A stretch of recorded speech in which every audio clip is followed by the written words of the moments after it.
Hello toppers, कैसे हैं आप लोग। आज मैं आपको ग्लाइकोलिसिस की प्रोसेस को डिस्कस करने जा रहा हूं। सबसे पहले मैं आपको बताना चाह रहा हूं कि ग्लाइकोलिसिस की जो प्रोसेस होती है सेल के साइटोप्लाज्म में कंप्लीट होती है। तो हम आज डिस्कस करेंगे ग्लाइकोलिसिस। ग्लाइकोलिसिस का मतलब होता है, ग्लाइकोज मतलब शुगर और लिसिस मतलब स्प्लिटिंग।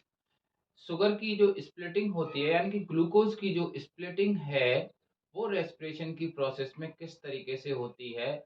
और जो फर्स्ट स्टेप हमारी है रेस्पिरेशन में वो हमारी है ग्लाइकोलिसिस। ये हमारी एक कॉमन पाथवे है और एनारोबिक रेस्पिरेशन में और एरोबिक रेस्पिरेशन में। ये सेल के साइटोप्लाज्म में कंप्लीट होती है। इसे हम ईएमपी पाथवे भी बोलते हैं। EMP means Embden Meyerhof Parnas pathway. उसके अलावा ये जो पाथवे है वो हमारा इनकम्प्लीट या पार्शियल ऑक्सीडेशन ऑफ ग्लूकोज भी कहलाता है, जिसमें पार्शियल ऑक्सीडेशन होता है ग्लूकोज का, जिसमें हमारी ऑक्सीजन की आवश्यकता नहीं होती है। तो देखिए ये किस तरीके से हमारा कंप्लीट होगा ईएमपी पाथवे। ईएमपी पाथवे तो इसमें सबसे पहले हमारा है, जैसे ग्लूकोज हम लेके चलेंगे। ग्लूकोज वो हमारा कन्वर्टेड होगा ग्लूकोज 6 फॉस्फेट में। Glucose 6 phosphate.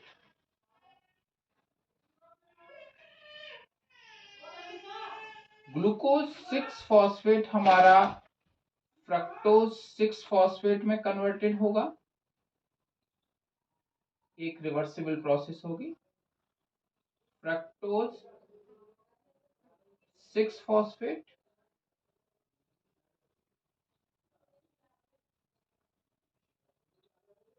और फ्रक्टोज 6 फॉस्फेट अगेन हमारा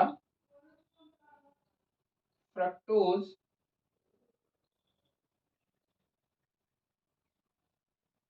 1,6-बाइफॉस्फेट में कन्वर्टेड हो जाए। एंजाइम्स की बात करें हम, यहाँ पर हमारा एंजाइम यूज होगा हेक्सोकाइनेज। यहाँ हमारा आइसोमरेज एंजाइम यूज होगा और यहाँ पर एंजाइम जो यूज होगा phospho fructo kinase enzyme use होगा। यहाँ पर हमारा एक एटीपी यूटिलाइज होगी, एडीपी में कन्वर्ट हो जाएगी। अगेन इस स्टेप में भी एक एटीपी यूटिलाइज होगी, एडीपी में कन्वर्ट हो जाएगी। तो इस तरह से हमारी जो फर्स्ट स्टेप है और ये थर्ड जो स्टेप है एक इरिवर्सिबल है, इरिवर्सिबल प्रोसेस है। एटीपी का यूटिलाइजेशन है। इस प्रोसेस के बाद में फ्रक्टोज 1,6-बाइफॉस्फेट कंपाउंड के बाद में ये हमारा 2 स्टेप में कंप्लीट होगा, यानी कि 2 मॉलिक्यूल हमारे बनेंगे। एक मॉलिक्यूल होगा हमारा जिसे हम कहेंगे डाई हाइड्रोक्सी एसीटोन फॉस्फेट। दूसरा होगा फॉस्फो ग्लिसरल्डिहाइड 3 फॉस्फेट या फॉस्फो ग्लिसरल्डिहाइड, ये बनेगा हमारा। अब देखिए ये आपस में इंटर कन्वर्जन, यहां पर हमारा एंजाइम वर्क करेगा एल्डोलेज। यहां पर अगेन हमारा enzyme triose phosphate isomerase enzyme work करेगा। तो इस तरह से हम ये हमारी फोर्थ स्टेप तक यहां पर होती है। फिफ्थ स्टेप ये इसमें इंटर कन्वर्जन कन्वर्जेबल है, ये एंजाइम हमारे जो है वर्क करते हैं। यहां से लेकर और यहां तक की प्रोसेस में इसे हम कहते हैं energy consuming phase. Energy consuming phase. Energy consuming क्यों बोलते हैं? क्योंकि एनर्जी हमारी कंज्यूम हो रही है, एक एटीपी यहाँ पर और एक एटीपी यहाँ पर यूटिलाइज हो रहे हैं, तो इसीलिए हम इसको कहेंगे एनर्जी कंज्यूमिंग फेज। एंजाइम जो यूटिलाइज हो रहे हैं वो इस तरीके से। इसकी एक फॉर्मूला जो होता है वो बाद में डिस्कस करूंगा इसके बारे में। तो यहाँ तक की स्टेप आपको कंप्लीट हो गई। अब इसके बाद में जो स्टेप होती हैं वो हमारी क्या है कि दो मॉलिक्यूल्स ये बन गए।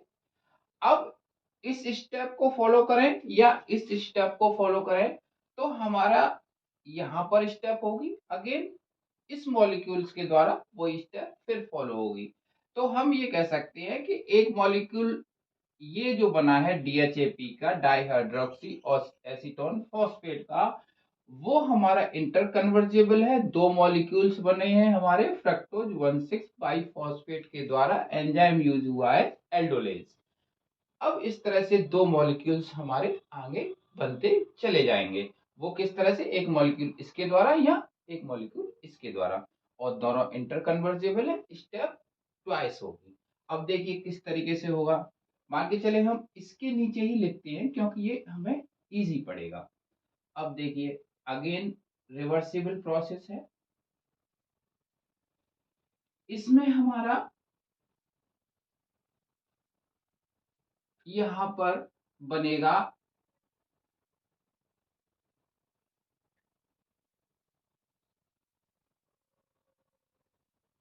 वन थ्री बाई फॉस्फो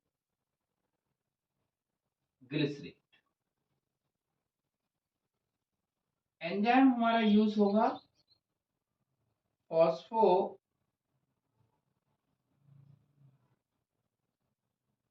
ग्लिसरैल्डिहाइड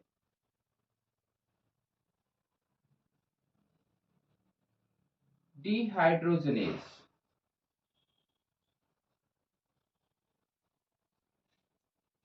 यहां पर हमारा NAD कन्वर्ट होगा NAD, एनर्जी फॉर्म होगा। सिंगल मॉलिक्यूल्स का ब्रेकडाउन बता रहा हूं। अगेन दूसरे मॉलिक्यूल्स का होगा तब यहां पर 2NADH बनेगा। इसके बाद में 1,3 बाइफॉस्फोग्लिसरेट से 3-फॉस्फोग्लिसरेट बनेगा।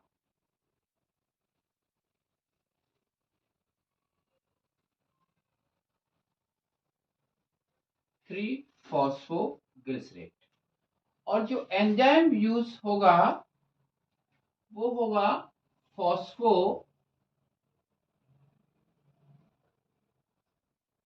Glycerate kinase. तो इस तरह से हमारा यहां पर फॉर्म हुआ।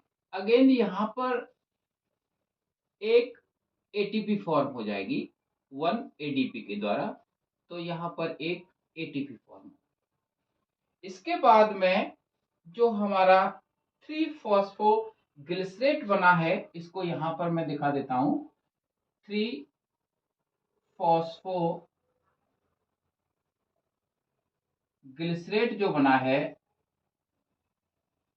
ये हमारा अगेन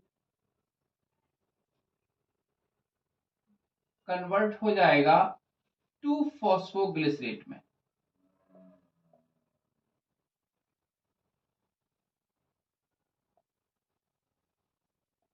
देखिए 2-फॉस्फोग्लिसरेट हो गया। यहां फॉस्फो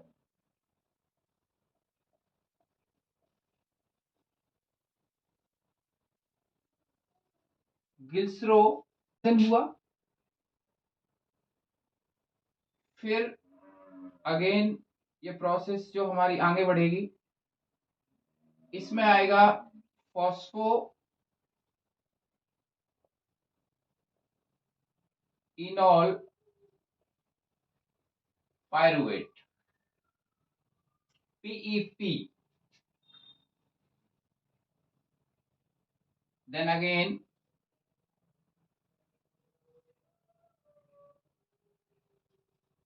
पायरुवेट बनेगा। अब यहां पर जो है इरिवर्सिबल प्रोसेस रहेगी।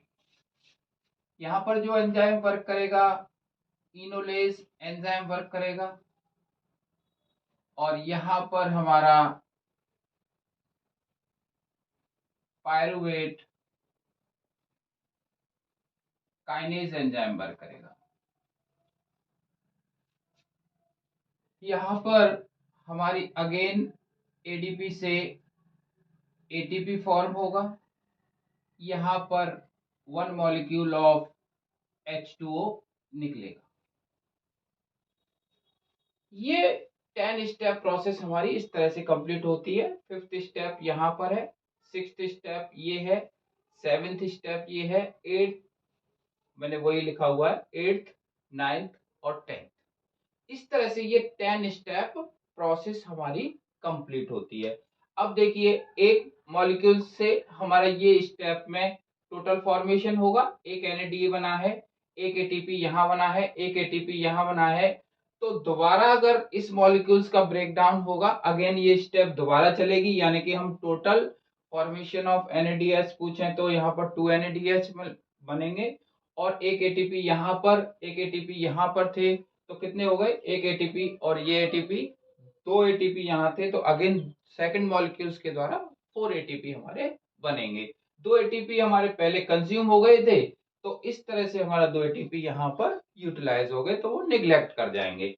अब यहाँ पर हम इस स्टेप के बाद में, क्योंकि एनर्जी प्रोड्यूसिंग स्टेप हो रही है इसमें, तो इसीलिए हम कहेंगे इसे एनर्जी प्रोड्यूसिंग स्टेप। और दूसरा हमारी पे ऑफ स्टेप्स, पे ऑफ हमारी जो क्या है, फेज होंगी, तो इसे हम कहेंगे एनर्जी प्रोड्यूसिंग फेज, या इस स्टेप के बाद में इसमें ये भी इन्वॉल्व होगा, ये भी इन्वॉल्व होगा। ठीक है, तो यहां का नाम मैं लिख देता हूं, एंड पे ऑफ फेज, पे ऑफ फेज, पे ऑफ फेज। ये तो जनरल थिंग्स हुई जो सभी लोग बताते हैं, इस तरीके से कंप्लीट हुआ, और ये प्रोसेस हमारी 10 स्टेप में कंप्लीट हो गई। अब फॉर्मूला हम कैसे इस तरीके से याद करें, देखिए फॉर्मूला मैं आपको बताता हूं, जो हम लोग याद करवाने के लिए सिंपल फॉर्मूला है। देखिए, सबसे पहले है ग्लूकोज, तो हम याद करते हैं glucose glucose, fructose fructose, dub से बना पागल, नीचे आया पागल, 1,3 डाइपेगा, 3 पेगा, 3 पेगा ये, 2 पेगा, पेप पा पा, पेप PEP एंड पा। तो दोबारा सुनिए, फॉर्मूला क्या है, glucose glucose, fructose fructose, dub से बना पागल, नीचे आया 1,3 डाइपेगा, 3 पेगा, 2 पेगा, पेप पा। तो ये एक सिंपल फॉर्मूला जिससे हम याद करते हैं। नेक्स्ट, उसके लिए एंजाइम्स याद करने के लिए सिंपल, पहला है हेक्सोकाइनेज, दूसरा आइसोमरेज, फॉस्फोफ्रक्टोकाइनेज।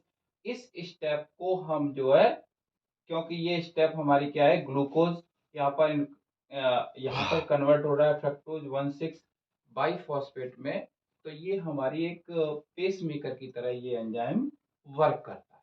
इस स्टेप से ये रिवर्ट बैक नहीं कर सकता है। पेस मेकर एंजाइम जो हमारा नाम पूछेंगे तो उसमें आता है फॉस्फोफ्रक्टोकाइनेज।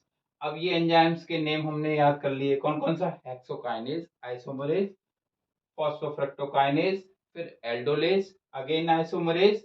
यहाँ पर आएगा फिर हमारा एक डिहाइड्रोजनेज है, दूसरा आएगा डिहाइड्रोजनेज, दूसरा आएगा डिहाइड्रोजनेज, फिर आएगा हमारा कौन सा, काइनेज, देन म्यूटेज, और काइनेज दोबारा भी इंपॉर्टेंट है, इनोलेज एंजाइम यहाँ पर इन्वॉल्व हो रहा है। नीचे NAD और ATP लगातार है, फिर हमारा कुछ नहीं है, वाटर देन एटीपी। इसके इवोल्यूशन के लिए मैंने एक फॉर्मूला और बनाया है, कौन सा? एटीपी कुछ नहीं, एटीपी कुछ नहीं, नाडू एटीपी कुछ नहीं, वाटर एटीपी। दोबारा सुनिए फॉर्मूला, एटीपी कुछ नहीं, एटीपी कुछ नहीं, नाडू एटीपी कुछ नहीं, वाटर एटीपी सॉरी। तो इस तरह से हमारा टोटल फॉर्मेशन और इस ग्लाइकोलाइसिस प्रोसेस का कंप्लीट ब्रेकडाउन हो जाता है। अब हमें क्या मिला? अगर कंप्लीट हम पूछें कि इसमें हमारे कितने मॉलिक्यूल ऑफ पायरुविक एसिड बने, तो ये पायरुविक एसिड जो हमारा पायरुविक एसिड बना है, वो पायरुविक एसिड वो बना है हमारा कितना? 2 मॉलिक्यूल। एक ग्लूकोज मॉलिक्यूल से हमारा कितना हो गया? 2 मॉलिक्यूल ऑफ पायरुविक एसिड बने। अगर हम पूछें इसमें एनर्जी कितनी हुई, तो 2, एक NADH बना, दोबारा दूसरा मॉलिक्यूल बनेंगे तो 2 NADH बने, 2 ATP बने, तो इसमें 4 ATP हमारे 2 मॉलिक्यूल्स के द्वारा बनेंगे। 2 ATP यूटिलाइज हो गए, तो नेट हमारा एटीपी अगर जनरेशन बोलेंगे तो वो भी हम निकाल सकते हैं, वो आप कमेंट बॉक्स में हमें बता सकते हैं। दूसरा, सबस्ट्रेट लेवल और टर्मिनल लेवल पर कितने एटीपी फॉर्मेशन होंगे, कितनी एनर्जी प्रोड्यूस होगी ग्लाइकोलाइसिस के बारे में, वो हमें कमेंट बॉक्स में जरूर लिखें और आपकी ये नॉलेज भी चेक होगी। तो टॉपर्स, अगर आपको ये सारी चीजें आती हैं, अगर एटीपी के बारे में भी आप जानते हैं, इस तरह के क्वेश्चन आप कमेंट बॉक्स में लिखें, मैं आपके कमेंट बॉक्स में वहीं पर राइट आंसर दूंगा। तो thank you for watching very much.